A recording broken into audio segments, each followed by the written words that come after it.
From 29, 11 have emerged. 11 innovations, 11 startups, 11 SMMEs representing 9 African countries.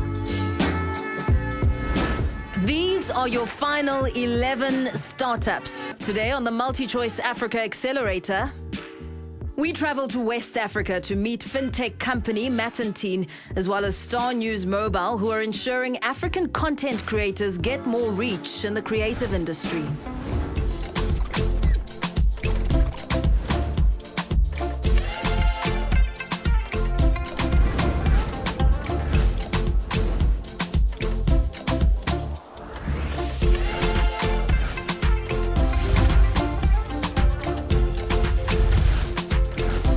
After the break, we meet MaTontine, a Senegalese innovation that's empowered women to digitize traditional Africa savings groups.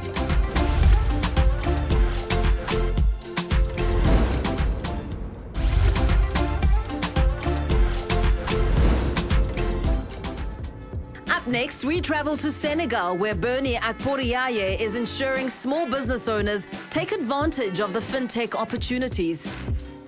My name is Bernie Akporiaye, and our company is called MaTontine. We're based out of Senegal. MaTontine is an innovation that has digitized African savings groups known as tontines into digital financial platforms. The Senegalese government is putting plans to add 35,000 new jobs in the technology sector by 2025.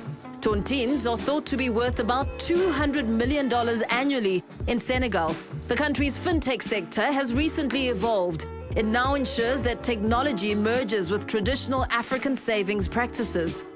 Mobile phone usage in Senegal had surpassed more than 60% in 2022, helping MaTontine to pave the way for formal banking solutions, allowing mobile phones and mobile money to be incorporated with savings groups, giving their female target market access to financial service providers and financial freedom.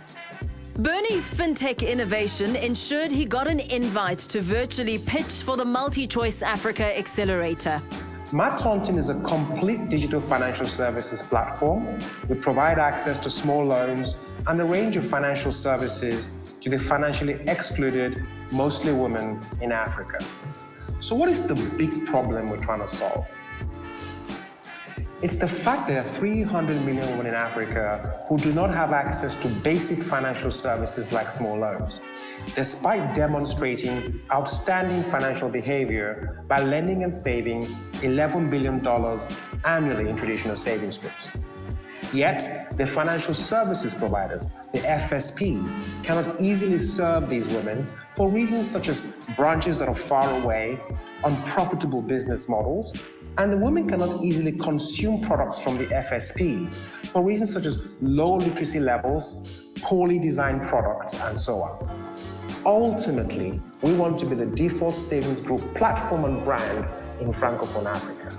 I thank you very much for your time, and I look forward to any questions you might have.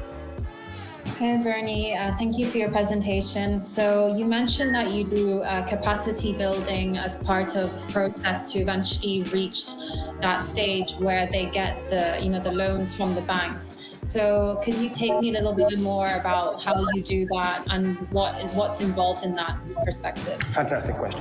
So our big differentiator to people who do similar things, and we don't have a direct competitor in our space, is that we build ecosystems. So the technology, anybody can do the technology. Technology is really not that special, but we build ecosystems. So we go into a country, we build at least 3 types of partnerships.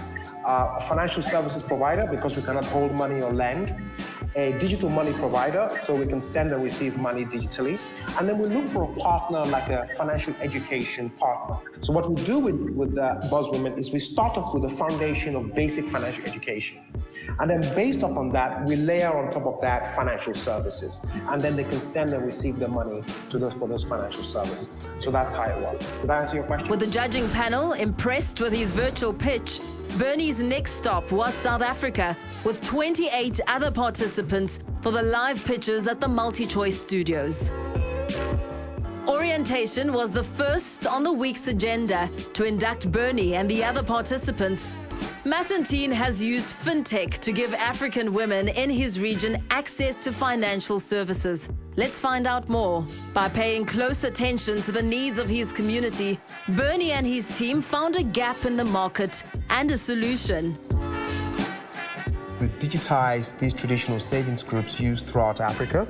We call them stokvels here in South Africa. And then based on people's behavior in their stokvels, we give them access to a range of financial services. And I came back to Africa and I noticed that everybody around me, the workers, even rich people, did this thing called tontines. We call them tontines in French. And so these savings groups where 20 people come together, each person puts $10 in the pot at the end of the month. One person takes the pot of $200, right? And it cycles through until everyone has taken that pot. And I couldn't understand that when I first came back. Why are people not just putting the money in the bank? Sadly, the challenges in Africa and the developing world still persist. In Africa, because there are always emergencies, people could never save long enough to be able to keep that money in a bank. And so it fascinated me because I realized when I did a little bit of research that every single African country does this form of a savings cycle, right? And then I began to think, what if you could leverage this? Because what happens is you put $200 in, you get $200 out again. So when you include inflation, you actually lost a bit of money. And I began to think, what if you could leverage this behavior? And that's how that idea came. By partnering with one of the leading telecoms providers in the region, members will be able to pay in and use money directly using their mobile phones. Just to watch women grow, not just in confidence, but grow in what we call financial health. That means having a range of, access to a range of services, right? Because you see, just giving somebody a loan doesn't get them out of poverty. So watching people grow is the biggest satisfaction that I get.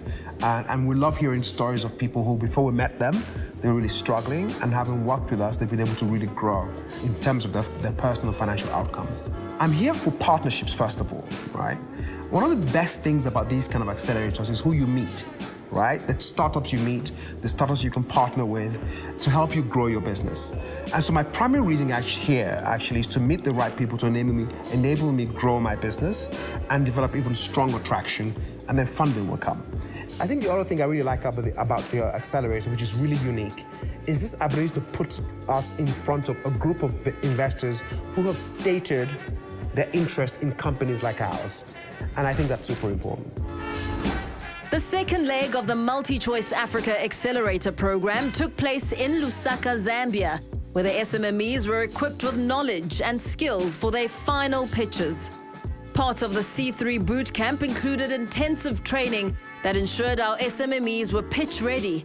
The detailed bootcamp training emphasized that participants knew that the importance of including a clear and compelling business model that explains how they plan to generate revenue and sustain profitability when creating a pitch deck.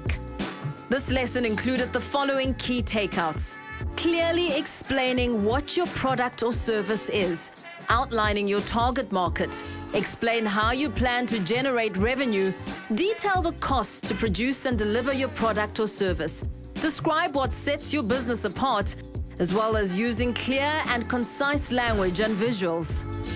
Coming up, our West African participants are ready to pitch to the panel of expert judges. Up next, it was Bernie's turn to present his progressive fintech solution, MaTontine. Bernie, you've got 5 minutes. Good luck. It starts now. Thank you. I want to tell you a story about Abi Ndiaye and the 200 million like her in Africa who don't have access to basic financial services like small loans. Abi Ndiaye is 50 years old with 8 kids and lives in a small town in Senegal. She grew up very poor in a large family, and when she was young, her parents died, forcing her to raise up her siblings on her own. Abi has a very simple goal: to send her kids to university so they can in turn look after other members of her family. Abi also belongs to a savings group, and she used the system to set up a small food processing company with other women. Yet she could not grow her business enough or save enough money to get out of poverty. At times she was forced to go to loan sharks just to cover some basic domestic needs. What we do in our region of Francophone Africa is unique. We build an ecosystem of partners like banks and mobile money operators in order to deliver a range of financial services directly to the wallet of a savings group member. If you think about that, it means that we want to be the default savings group platform in Africa. So let me leave you with this thought. What if we could leverage the savings groups nationally and regionally? Women will be able to save enough money to send their kids to school, get health insurance when they get sick, have access to loans for their small businesses, get deep discounts on domestic goods, and so on. And what about Abby Ndiaye? Well, today she's a proper boss lady. She's trebled her income on our platform, sent her kids to school confident they will go to university, and she has access to a full range of financial services. I thank you very much, and I look forward to any questions you might have. No question, just a comment, Bernie. I think this is one that really resonates with a lot of people. It's spot on in terms of female empowerment, which we all know is what holds Africa up.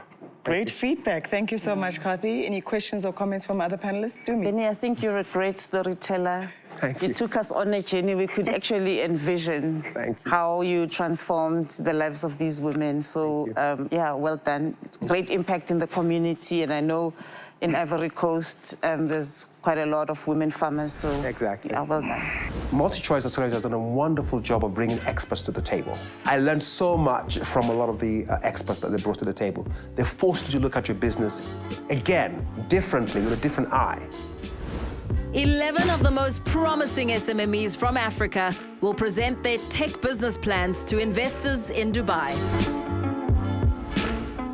Next week on the MultiChoice Africa Accelerator, we meet Ethiopian job tech solution Taskmobi, who are bringing the unemployment gap, as well as Angola's e-commerce SMME Tupuka, who are set to revolutionize Africa's delivery service.